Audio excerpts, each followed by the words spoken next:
শিৱসাগৰ তথা অসমবাসীৰ বাবে এটা ভাল খবৰ। সেয়া হৈছে শিৱসাগৰৰ বেতবাৰী মৌজাৰ ঘিলাগুৰিৰ নিবাসী ক্ৰিকেটাৰ ছাদেক হুছেইনৰ নাম সন্নিৱিষ্ট হৈছে IPLৰ নিলামৰ তালিকাত। আৰু এই খবৰে স্বাভাৱিকতে উৎফুল্লিত কৰি তুলিছে শিৱসাগৰবাসীক। তেওঁ আচলতে নাম সন্নিৱিষ্ট তালিকাত নাম সন্নিৱিষ্ট হোৱাটো এটা ডাঙৰ খবৰ, ভাল খবৰ।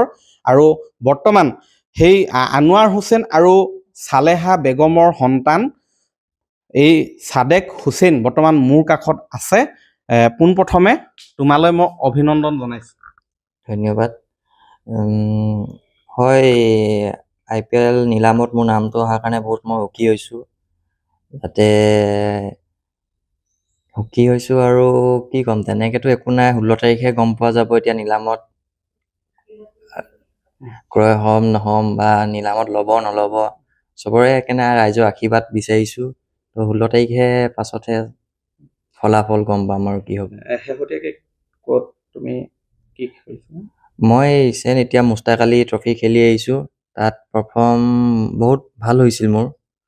তো মই ভাল হোৱাৰ কাৰণে মোৰ IPL অপশ্যনত নাম আহিছে। তো সেয়াই আৰু। তুমি কেতিয়াৰ পৰা ক্ৰিকেট?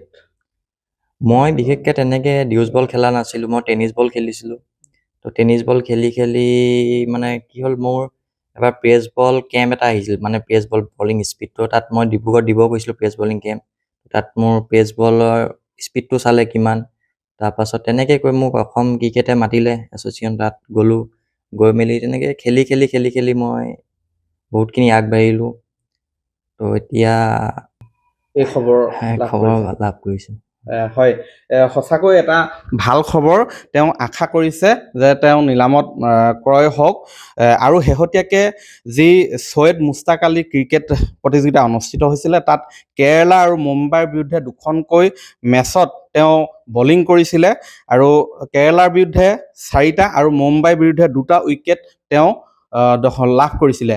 আৰু তাৰ পিছতে বৰ্তমান IPLৰ নিলামৰ তালিকাত নাম সন্নিৱিষ্ট হৈছে এই ছাদেক হুছেইনৰ। আৰু এই খবৰে স্বাভাৱিকতে আনন্দ এটা কঢ়িয়াই আনিছে আৰু উৎফুল্লিত কৰিছে শিৱসাগৰবাসীক। সকলোৱে আশা কৰিছে যে তেওঁ নিলামত ক্ৰয় হওক, কোনো ভাল দলৰ হৈ তেওঁ সুবিধা লাভ কৰক, সেয়াই আশা কৰিছে।